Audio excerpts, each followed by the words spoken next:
Child trafficking కేసులో 13 మందిపై case నమోదైంది. పిల్లలను కొనుగోలు చేసిన వారిపై కేసులు నమోదు చేశారు. తెలుగు రాష్ట్రాల్లో పిల్లలను కొన్నవారిపై కేసులు నమోదయ్యాయి. పిల్లలను కొనుగోలు చేసిన వారిని నిందితులుగా చేర్చారు పోలీసులు. ఇప్పటి వరకు 50 మందిని విక్రయించినట్లుగా పోలీసుల విచారణలో గుర్తించారు. 16 మంది చిన్నారులను రెస్క్యూ చేశారు. మిగిలిన వారి కోసం గాలింపు కొనసాగుతోంది.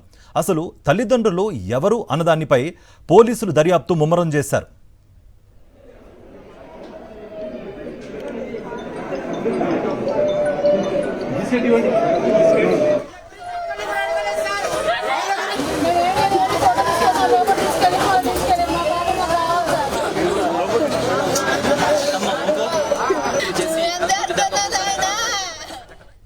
మరోవైపు రాచకొండ కమిషనరేట్ పోలీస్ బృందాలు ఢిల్లీకి వెళ్లాయి. ఢిల్లీలోని విక్రయ ముఠా కోసం గాలింపు కొనసాగిస్తున్నారు పోలీసులు. ఎక్కడి నుంచి పిల్లలను తీసుకొచ్చారో తేల్చనున్నారు. కిరణ్, ప్రీతి కీలక సూత్రధారులుగా గుర్తించారు. ఇప్పటి వరకు 11 మందిని అరెస్ట్ చేశారు పోలీసులు.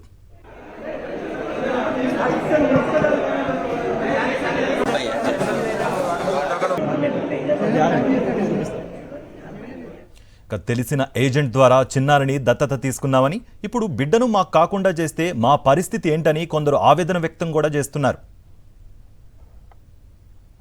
అనురాధ అనే అమ్మాయి ఏజెంట్ ఏమో తెలియదు. అమ్మాయి మాకు తెలిసింది కదా. అమ్మాయి ఏం చేసిందంటే, మేము పిల్లల్ని కావాలని అడిగాం. అమ్మ, మా అమ్మాయికి మా కోళ్ళకి 10 సంవత్సరాలు అవుతుంది, పిల్లలు పుట్టట్లేదు, ఏం చేయాలమ్మా అంటే, ఎవరన్నా పిల్లలు దొరికితే ఇస్తామమ్మా అని చెప్పింది. 3 పిల్లలు అంట ఒక ఆయనకి, 3వ పిల్ల కూడా ఆడద పుట్టిందంట. అప్పుడు ఏం చేసిందంటే, 3వ పిల్ల ఆడద పుట్టింది, ఎవరికైనా ఇచ్చేద్దామని చెప్పి వాళ్ళు అన్నారంట. ఈ అమ్మాయి కనిపెట్టిందంట. వాళ్ళు కనిపెట్టిందో ఏం చేసిందో తెలియదు. ఆమె ఏం చేసింది, 3వ పిల్ల పుట్టింది కదా, ఇచ్చేస్తాడంటే అని చెప్పింది. అంటే ఆ అమ్మాయి మాకు తెలుసు కాబట్టి నేను ఏమన్నా అంటే, ఆ 3 ఎంత చెప్తుందమ్మా, ఉందమ్మా ఎంత చెప్తుందమ్మా అమ్మాయి అంటే 2,60,000 అని చెప్పింది. ఆ 2,60,000 కట్టిందో ఏమో తెలియదు. ఇంకో ఆధార్ కార్డు బట్టి మా చేతికి ఇచ్చింది. వాళ్ళిద్దరు ఆధార్ కార్డు ఇచ్చింది. ఇచ్చేసి దత్తత అంటే ఆపించింది. దానిలో సంతకాలు పెట్టించుకుని మాతోటి ఆ అమ్మాయికి ఇంకా 5 లక్షలు ఇచ్చేసి చీర కొనుక్కోమ్మా అని మేము ఉన్నమ్మా, చీర 5 రూపాయలు ఇచ్చి చీర కొనుక్కోమ్మా, మాకు మంచి పని చేసావు, మాకెట్టి పిల్లలు లేరు, ఇంట్లో పిల్లల్ని వచ్చే దారి లేదని మేము ఇచ్చేసాం. ఆ అమ్మాయికి ఇచ్చి తెచ్చుకుంటాం.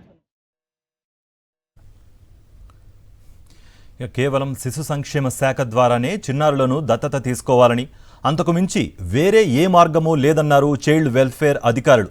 దళారులను నమ్మి మోసపోవద్దని స్పష్టం చేశారు.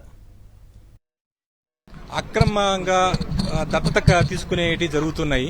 ఈ ఇల్లీగల్ అడాప్షన్స్ని చాలామందికి అవేర్నెస్ లేకపోవడం వలన చాలామంది దళారుల వల్ల గురవుతున్నారు. కానీ దీనికి ఒక ప్రత్యేకమైన వెబ్సైట్ ఉంది, CARA.gov.in అని. ఆ వెబ్సైట్ ద్వారా మాత్రమే దత్తతకి అప్లై చేసుకోవాలి. దానికి ఎవరైతే పేరెంట్స్ అప్లై చేస్తారో మా డిపార్ట్మెంట్లో, WC డిపార్ట్మెంట్ ఉన్నటువంటి డిస్ట్రిక్ట్ చైల్డ్ ప్రొటెక్షన్ యూనిట్ వాళ్ళు అప్లై చేసుకున్న వాళ్ళు ఇంటికి వెళ్ళి వాళ్ళకి సంబంధించిన డాక్యుమెంట్స్ అన్ని కలెక్ట్ చేసుకొని ఎంక్వైరీ చేసి వాళ్ళ ఫైనాన్షియల్ స్టేటస్ కానివ్వండి, వాళ్ళ హెల్త్ స్టేటస్ అన్ని తెలుసుకున్న తర్వాత మేము అప్పటికే కొంతమంది అబాండెండ్ అండ్ ఎవరైతే సొంతగా సరెండర్ చేసిన బేబీస్ ఎవరైతే ఉన్నారో వాళ్ళని మేము లీగల్ ఫ్రీ ఫర్ అడాప్షన్ చేసి ఉంటాం. అటువంటి పిల్లని వీళ్ళకున్న సీరియల్ నెంబర్ ప్రకారం వాళ్ళకి దత్తత ఇచ్చేటటువంటి కార్యక్రమం చేస్తారు. అది కూడా గౌరవ జిల్లాకి సంబంధించిన కలెక్టర్ గారి ద్వారానే ఫైనల్ ఆర్డర్ ఇవ్వడం జరుగుతుంది ప్రస్తుతం ఉన్న అమెండ్మెంట్స్ ప్రకారం. సో ఈ విధంగా చేసుకున్నప్పుడు ఫ్యామిలీస్ కానీ ఎటువంటి అంటే డబ్బులకి నష్టపోకుండా, అట్ ద సేమ్ టైం దళారుల వల్ల మోసపోకుండా వేరే పద్ధతులు ఏమి లేదు. ఇది ఒక్కటే పద్ధతి. ఉమెన్ అండ్ మహిళా శిశు సంక్షేమం ద్వారా మాత్రమే, కారా వెబ్సైట్ ద్వారా మాత్రమే లీగల్గా చట్ట ప్రకారం దత్తత, మిగతా ఏది కూడా యాక్సెప్ట్ చేయడానికి లేదు.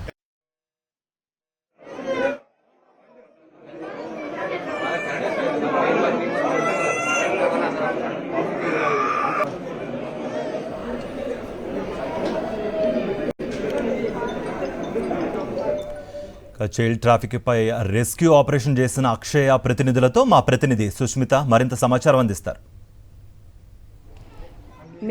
మేడిపల్లి పోలీస్ స్టేషన్ పరిధిలో పిల్లనిని విక్రయాలు చేస్తున్న ఒక ముఠాను గుట్టురట్టు చేశారు మేడిపల్లి పోలీసులు. అయితే అందులో భాగంగా అక్షరజ్యోతి ఫౌండేషన్ వారు కూడా వాళ్ళు ఒక బ్రేక్ త్రూ ఇవ్వడం ద్వారానే కూడా దీని ద్వారా చాలా బేబీస్ కూడా బయటకు వచ్చాయి. దాదాపు ఇప్పుడు 16 మంది చిన్నపిల్లలను కూడా పోలీసులు సేవ్ చేశారు. అయితే వీళ్ళు చేసిన గ్రేట్ దాని కారణంగానే కూడా ఇంతమంది బేబీస్ రెస్క్యూ అయ్యారు. అసలు వీరు ఏ విధంగా అక్కడికి వెళ్ళారు, వీళ్ళకి ఏ విధంగా సమాచారం వచ్చింది ఒకసారి మాట్లాడించే ప్రయత్నం చేద్దాం. అక్షరజ్యోతి ఫౌండేషన్ సంబంధించిన అనుష గారు ఉన్నారు. చెప్పండి చెప్పండి, మీరు బ్రేక్ త్రూ ఇవ్వడం ద్వారానే ఇంతమంది బేబీస్ అందులో ఉన్నారు, ఇంత రాకెట్ జరుగుతుందని కూడా విషయం బయటకు వచ్చింది. సో ఒక ఉమెన్స్గా మీరు భయపడకుండా ముందుకెళ్లారు. అసలు ఏ విధంగా పాసిబుల్ అయింది, మీకు ఏ విధంగా సమాచారం వచ్చింది? యాక్చువల్లీ మేము లాక్డౌన్ టైం నుంచి కూడా నేను ఒక ఇంటర్నేషనల్ ఎన్జిఓలో వర్క్ చేసేదాన్ని వాటర్ ఎయిడ్ దాంట్లో. అందులో బస్తీ వికాస్ మంచ్లో కో కన్వీనర్ నేను ముషిరాబాద్ కాన్స్టిట్యుయెన్స్కి. సో ఆ టైంలో నేను లాక్డౌన్ టైంలో మొత్తం వర్క్ చేయడం, ఆర్ఫన్ హోమ్స్కి దానికి శానిటైజ్ చేయడం లాంటివి చేసేదాన్ని.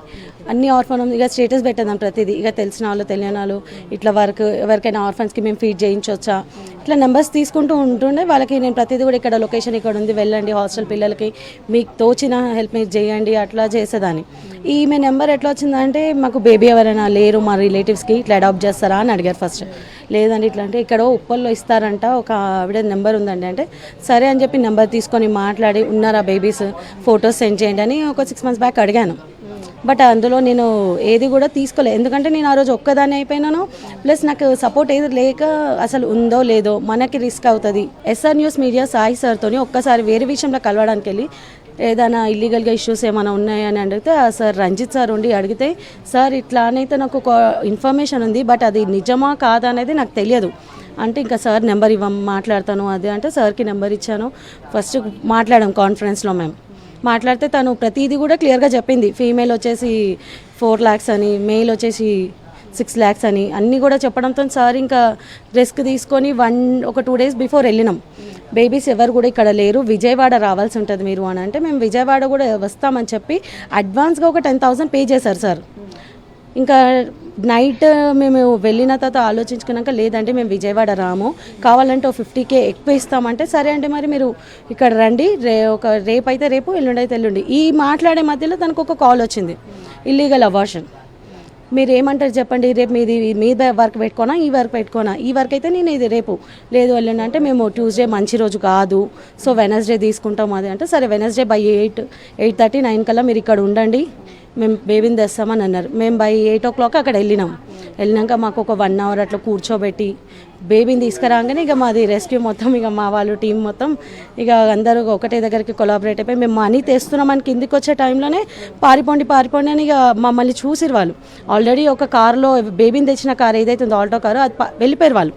కాకపోతే 3 మటుకు ఇలా దొరికిపోయినారు. ఒకరు షేక్ సలీం, శోభారాణి, స్వప్న. స్ట్రింగ్ ఆపరేషన్కి డైరెక్ట్ చేశాక పోలీస్ వాళ్ళకి చెప్తే వాళ్ళ సహకారం కూడా మాకు బాగా అందింది. వితిన్ మినిట్స్లో వాళ్ళు వచ్చేసారు అక్కడికి. ఆడ ఇష్యూ జరుగుతూనే ఉంది, నైబర్స్ చూస్తూనే ఉన్నారు. ఇంకా పోలీస్ వాళ్ళు రావడం, చైల్డ్ లైన్ వాళ్ళు కాల్ చేయగానే వాళ్ళు కూడా రావడం జరిగింది. పాపని ఇంకా వాళ్ళకి అప్పగించేసినామండి. District protection unit, child protection unit వాళ్ళకి అప్పగించినాం. సో ఇక్కడ ఎవరైతే ఉన్నారో ఈ స్టింగ్ ఆపరేషన్లో పాల్గొన్నవారు అయితే ఈ మొత్తం కూడా ఈ 3 మహిళలతో పాటు కూడా ఈ ఇద్దరు అబ్బాయిలు కూడా ఉన్నారు కదా, వీరందరూ కూడా 5 మంది కలిసి ఈ స్టింగ్ ఆపరేషన్లో పాల్గొన్నారు. స్టింగ్ ఆపరేషన్ చేసే టైంలో కూడా ఈ విస్తుపోయే నిజాలు కూడా బయటపడ్డాయి. ఒక బేబీ కోసం అయితే చాలామంది బేబీస్ కూడా ఉన్నట్టుగా కూడా తెలిసింది. అయితే వీళ్ళతో కూడా మాట్లాడించే ప్రయత్నం చేద్దాం. మీరు చెప్పండి, అంటే ఆ సమయంలో మీకు భయం అనిపించలేదంటే, స్టింగ్ ఆపరేషన్ అంటే మామూలు విషయం కాదు, ఆ సమయంలో లేనప్పుడు మీకు కొంచెమైనా అంటే వాళ్ళు అటాక్ చేయడం కానీ ఇటువంటివి జరుగుతూ ఉంటాయి సాధారణంగా. సో అటువంటి జరగకుండా కూడా మీరు బాగా మేనేజ్ చేసినట్టుగా అనిపిస్తుంది. చాలా మేనేజ్ చేసాము, అటాక్ చేయకుండా చూసుకున్నాము. ఎందుకంటే ఆ టైంలో కింద మీడియా వాళ్ళని పోలీస్ ప్రొటెక్షన్ అంతా తీసుకున్నాం కదా, సో భయం ఏమనిపించలేదు. సో చూస్తుంది కదా, ఒక బేబీని సేవ్ చేయడానికి వెళ్తే కూడా దాదాపు 16 మంది పిల్లలు కూడా బయటపడ్డారు. అయితే ఎంతో వీరు 3 ఒకవైపు మహిళలు, మరోవైపు 2 అబ్బాయిలతో కలిపి వెళ్ళాము. అక్కడ 4 లక్షల నుంచి 5 లక్షల వరకు కూడా ఇల్లీగల్గా విక్రయాలు జరిపిస్తూ ఉన్నారు. ఈ విషయాన్ని బయట పెట్టడంతో కూడా అప్పుడే ఆన్ ది స్పాట్ పోలీసులు కూడా వచ్చినట్టు కూడా చెప్తున్నారు. ఈ విధంగా చేయడం మాకు ఎంతో సంతోషాన్ని ఇస్తున్నట్టు కూడా అక్షర ఫౌండేషన్ వారు కూడా చెప్తున్న పరిస్థితి ఇక్కడ కనిపిస్తున్నాయి. కెమెరా ప్రసాద్తో సుష్మిత, సాక్షి టీవీ, హైదరాబాద్.